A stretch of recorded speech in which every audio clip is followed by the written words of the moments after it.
Hello students, आप सभी का हमारे यूट्यूब चैनल में हार्दिक स्वागत है।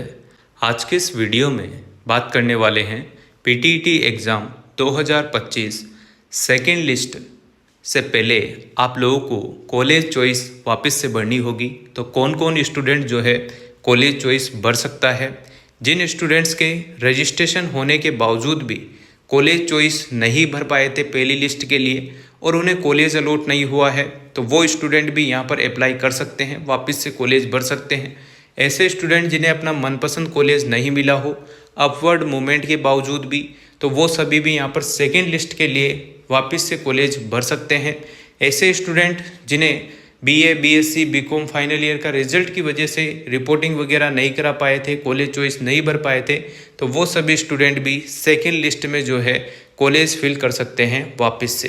तो क्या क्या शुल्क रहेगा, कैसे क्या प्रोसेस रहने वाला है, कब से भरने में आएंगे और कब सेकेंड लिस्ट आ सकती है, ठीक है। तो सारी जानकारी आपको इस वीडियो में मिलने वाली है। वीडियो आप लोग पूरा देखिएगा और अगर आप चैनल पर नए हैं तो चैनल को सब्सक्राइब, वीडियो को लाइक और बेल आइकन जरूर दबा लीजिएगा।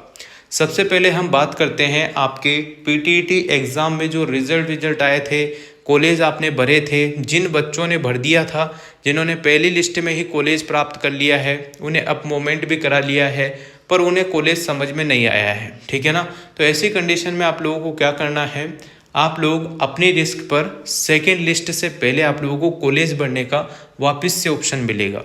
तो आप सभी जो है अप्लाई कर सकते हैं, कॉलेज वापस से भर सकते हैं। कॉलेज भरने का शेड्यूल भी मैं आप लोगों को बताऊंगा कि कैसे आप लोगों को कॉलेज सेलेक्ट करना है, कैसे भरना है, ठीक है ना, ताकि आपको कॉलेज सेकेंड लिस्ट में तो कम से कम मिल ही जाए। इसके बाद अगर हम बात करें उन बच्चों की जिन्होंने रजिस्ट्रेशन कराने के बावजूद भी कॉलेज फिल नहीं किया था, तो उनके पास भी बहुत बेहतरीन मौका है कि वो जो है अपने 5,000 रुपये तो लगा ही चुके थे। रजिस्ट्रेशन फीस एक ही बार लगती है 5,000 रुपये, उसके बाद नहीं लगती है, ये ध्यान रखेंगे। जिन स्टूडेंट्स को पहली लिस्ट में कॉलेज मिला हो नहीं मिला हो, सभी को एक ही बार रजिस्ट्रेशन फीस देनी थी। उसके अलावा किसी प्रकार की कोई रजिस्ट्रेशन फीस आपको बार बार नहीं देनी है। अब आप लोगों को ओनली सेकेंड लिस्ट में जब भी आप कॉलेज भरेंगे तो उससे पहले आप लोगों का एक शुल्क लगेगा। पिछली बार के हिसाब से मैं बताऊं तो 1,000 रुपये शुल्क लगा था और उसके हिसाब से आप लोगों को डबल से कॉलेज भरने का ऑप्शन मिला था। तो जो मैंने कैटेगरी बताई है कि जो बच्चे रह गए हैं, जिनके रजिस्ट्रेशन वगैरह से या जिनको मनपसंद कॉलेज नहीं मिला है, वो डबल से रिपोर्टिंग कराना चाहते हैं, या फिर ऐसे स्टूडेंट जिन्हें पहली लिस्ट में किसी भी हालत में कॉलेज नहीं मिला था किसी भी कारण से, तो वो सभी वापस से जो है कॉलेज भर सकते हैं। अब कॉलेज भरने का सिस्टम समझो, तभी जाके आप लोगों को कॉलेज मिलेंगे। अदरवाइज कॉलेज मिलने में आप लोग समझ रहे होंगे कि जिनके ज़्यादा मार्क्स थे उन्हें भी कॉलेज नहीं मिला, जिनके कम मार्क्स थे उन्हें भी कॉलेज आसानी से मिल गया। तो ये पूरा एक पैटर्न होता है, मैं आप लोगों को समझाता हूँ। देखो, जब भी आप लोगों के सेकेंड लिस्ट का संबंधित जो कॉलेज फिल का ऑप्शन आएगा सेकेंड टाइम काउंसलिंग का, तो यहाँ पर शो होगा आप लोगों को। कहाँ पर? यहाँ पर इसी साइड पर आप लोगों को देखने को मिलेगा। सबसे पहले तो यहाँ पर नोटिफिकेशन शो होगा, जैसे ही अपवर्ड और मूवमेंट वाला ऑप्शन आ रहा है, इसके जस्ट ऊपर आपको सेकेंड लिस्ट काउंसलिंग से संबंधित या सेकेंड लिस्ट कॉलेज चॉइस से संबंधित आप लोगों को जानकारी मिलेगी। उसी को देखकर आपको जो भी निर्धारित डेट दी जाती है, भाई इस तारीख से लेकर इस तारीख तक आप लोगों को कॉलेज वापस से भरना है। जिन स्टूडेंट्स को कॉलेज मिल चुका है, जिनका एडमिशन कंफर्म हो चुका है, अप मूवमेंट का जिनके रिजल्ट आ चुका है, यानी कि जो भी लिस्ट थी वो आ चुकी है, उसके बाद उनको लगा कि हाँ सब सही है, मेरे को एडमिशन इसी में लेना है, तो आराम से कोई दिक्कत वाली बात नहीं है, वो उसमें एडमिशन ले सकते हैं। पर ऐसे बच्चे जिन्हें पसंद नहीं आ रहा हो, कॉलेज तो मिल गया, 22,000 भी जमा करा दिए, 5,000 भी जमा करा दिए, सब कर दिया, पर फिर भी उन्हें समझ में नहीं आ रहा है, तो ऐसे स्टूडेंट जो है सेकेंड लिस्ट के लिए काउंसलिंग करा सकते हैं। पर उनके जो पहले वाले कॉलेज हैं वो सारे कैंसिल हो जाएंगे, फिर उन्हें जो सेकेंड लिस्ट में कॉलेज मिलेगा वही उन्हें मान्य किया जाएगा। और अदरवाइज अगर सेकेंड लिस्ट में कॉलेज नहीं मिलता है तो हो सकता है कि जो अप मूवमेंट के दौरान जो लास्ट में कॉलेज मिला था उसी में उनको वापस से एडमिशन मिल सकता है, पर यह संभावना बहुत कम है। आप लोग हेल्पलाइन नंबर पर कॉल करके ज़रूर पूछ लीजिएगा इसके बारे में, तभी आपको सही जानकारी मिल पाएगी, है ना। इसके ये मैं आप लोगों को क्लियर नहीं बता पाऊंगा क्योंकि यूनिवर्सिटियों का अलग अलग मैटर है, उस हिसाब से आप लोगों को ये चीज़ें जानने को मिलती है। तो जैसे ही आप लोगों की सेकेंड लिस्ट आएगी, सेकेंड लिस्ट से पहले आप लोग फॉर्म भरेंगे।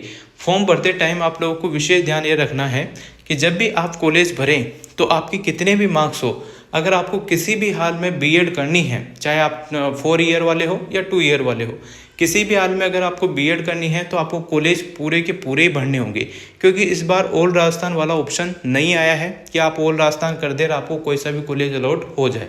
ऐसा नहीं है। आप लोगों को जो है, अगर मान लो किसी के 900 कॉलेज है बीएड 2 ईयर वालों के, और बीएड अगर 4 ईयर वालों के जो है 300-400 कॉलेज हैं, तो कम से कम आप लोगों से मैं इतना कहूँगा कि आपकी रडार के जो कॉलेज हैं, जो आपको लगते हैं कि हाँ यहाँ तक तो मैं पहुँच सकता हूँ, जा सकता हूँ, तो आप लोग कॉलेज भर सकते हैं। जैसे अभी कोटा का कोई स्टूडेंट है, वो जैसलमेर नहीं जा सकता, वहाँ से बीएड नहीं कर सकता, और किसी का मन हो वहाँ से भी करने का तो करते हैं। बहुत सारे स्टूडेंट झुंझुनू से करते हैं, कोई जालोर से करते हैं, है ना। कोटा बूंदी के छात्र वहाँ जा के करके आते हैं, करके आए हैं, जॉब भी मिल गई बहुत सारों को, तो है ना। तो ये सब चीज़ें चलती रहती है। जिनको करना है वो कर सकते हैं, जिन्हें नहीं करना है, यही सोचना है कि मुझे आसपास ही मिले तो ही करूँगा, तो फिर अगले साल वेट कर सकते हैं या फिर तीसरी लिस्ट का वेट कर सकते हैं, तभी जाके चीज़ें हो पाएगी। अदरवाइज़ तो आप लोगों को इसी प्रकार से एडमिशन मिलेगा। तो आप लोग क्या करेंगे, जितने कॉलेज भर सकते हैं उतने भरेंगे, टोटल जितने भी भर सकते हो भरेंगे, तो आपको कोई ना कोई सा कॉलेज अलॉट जरूर हो जाएगा। उसके बाद भी अगर आप लोगों को अप मूवमेंट का ऑप्शन जैसे फर्स्ट लिस्ट के बाद देखने को मिला, अगर ऐसा ऑप्शन देखने को मिल जाता है तो आपको ठीक ठाक लगेगा कि हाँ, फिर आप लोग क्या है, जैसे झुंझुनू मिला आपको कॉलेज, तो आप लोग जो है थोड़े कम दूरी पर आ जाएंगे। जैसे उससे ऊपर के जो भी कॉलेज होंगे उसमें से आप लोगों को अप मूवमेंट के दौरान मिल जाते हैं। पर ऐसा कंफर्म नहीं है कि सेकेंड लिस्ट के बाद अप मूवमेंट होगा ही सही। ये मैटर करता है कि सीट खाली है या नहीं है, उसी हिसाब से आप लोगों के अप मूवमेंट का ऑप्शन आता है। और जो इसके बाद की जो लिस्ट है, थर्ड लिस्ट, उसका ऑप्शन भी जब भी आएगा जब सीटें खाली या भरी हुई कितनी है कितनी नहीं है, उस हिसाब से आप लोगों को थर्ड लिस्ट भी देखने को मिल सकती है। पर बहुत कम संभावना होती है, क्योंकि अगर बच्चे भर जाते हैं, सीटें भर जाती है, सबके एडमिशन हो जाते हैं, तो सीट मतलब थर्ड लिस्ट फोर्थ लिस्ट ऐसे नहीं आती है, फिर सेकंड लिस्ट तक ही खत्म हो जाएगी। जहाँ तक संभावना है थर्ड लिस्ट तक तो जाता ही है मैटर, पर वो थर्ड लिस्ट में आप लोग समझ रहे होंगे 5% सीटें रहती है खाली, जो ऐसे ही मैनेज हो जाती है अप मूवमेंट से या इधर उधर से कर कुरा के, तो उनमें आप लोगों की संभावना बहुत कम हो जाएगी। अभी सेकंड लिस्ट में बहुत संभावना है, आप लोगों को कॉलेज मिल जाए तो बहुत ही अच्छी बात है, नहीं मिले तो फिर आपके पास थर्ड लिस्ट आती है तो उसके कॉलेज भर दीजिएगा। अगर भराते हैं तो, नहीं भराते हैं तो यहीं तक आप लोगों का ये रहेगा इस साल का। फिर आप लोग जो है, अगर इस बार नहीं मिलता है तो फिर अगले साल से आप लोग कर सकते हैं। इस बार का तो पूरा प्रोसेस हट जाएगा। फिर जिन भी स्टूडेंट्स को कॉलेज वाले नहीं मिला है या जिन्हें पसंद का नहीं मिला है, जो करना नहीं चाहते हैं, तो रिफंड वाली वीडियो आप लोग देख लेना। उस वीडियो में आप लोगों को पता चल जाएगा कि आप लोगों के जो 5,000 रुपये 22,000 रुपये लगे हैं वो तो कम से कम आप वापस ले लीजिएगा, ताकि उससे आपको एक बेनिफिट हो जाए कि कम से कम पैसा तो आपका वापस से आपके पास आ जाएगा, ठीक है ना। तो ये चीज़ें आप लोग कर सकते हैं। और जो सेकेंड लिस्ट की बात है वो जल्द ही आप लोगों को देखने को मिल जाएगी। जैसे ये अप मूवमेंट की जो लिस्ट है वो 6 तारीख को आने वाली है, 6 अगस्त 2025 को आएगी और 8 अगस्त 2025 तक इसकी रिपोर्टिंग वगैरह चलेगी। तो ये मान के चलो कि 8 या 9 तारीख को आप लोगों को जो है सेकंड लिस्ट से संबंधित जानकारी देखने को मिल सकती है। 9 अगस्त के आसपास आप लोगों को देखने को मिल जाएगी। और 9 अगस्त के बाद जो है आप लोग छुट्टी उट्टी हो तो हो, उससे कोई लेना देना नहीं है, ऑफ सब होता है ना। तो 9 या 10 तारीख को आप लोगों को देखने को मिल सकती है सेकंड लिस्ट से संबंधित कॉलेज चॉइस की जानकारी भी और कॉलेज चॉइस भरने की डेट वेट भी। तो उस हिसाब से आप लोग कॉलेज चॉइस भर दीजिएगा, या इंपॉर्टेंट नोटिफिकेशन पर ही आप लोगों को जानकारी मिलेगी। और 100 रुपये शुल्क पिछली बार था, 1000 रुपये शुल्क पिछली बार था कॉलेज भरने का डबल से, इस बार कितना क्या रहता है वो आप लोगों को यहीं पर मेंशन होकर आ जाएगा। और इस बार भी शायद 1000 रुपये रहेगा, क्योंकि यूनिवर्सिटी पिछली बार भी यही थी, इसी ने एंट्रेंस एग्जाम कराया था और इस बार भी इसी ने कराया है, तो वही सेम पैटर्न रहेगा, सेम शेड्यूल रहेगा, ठीक है ना।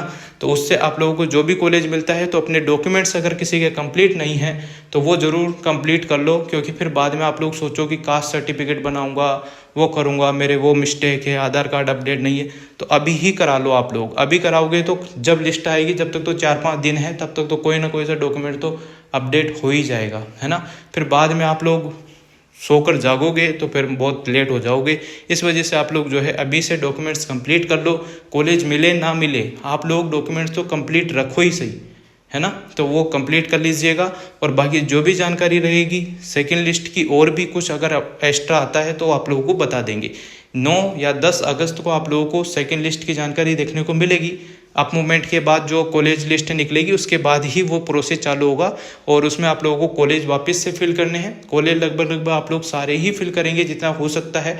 अगर आपको रियल में बीएड करनी है कोई से भी कॉलेज से तो आप लोग पूरे कॉलेज टिका दीजिएगा, तभी जाके आपका काम आसान होगा। बाकी आप लोगों ने वीडियो में पूरा सुन ही लिया होगा। उम्मीद करता हूँ आप लोगों को वीडियो अच्छी लगी होगी। वीडियो अगर अच्छी लगी हो तो like, comment, share and subscribe. बाकी जो भी अपडेट रहेगी वो आप लोगों को इसी चैनल पर देखने को मिलती रहेगी।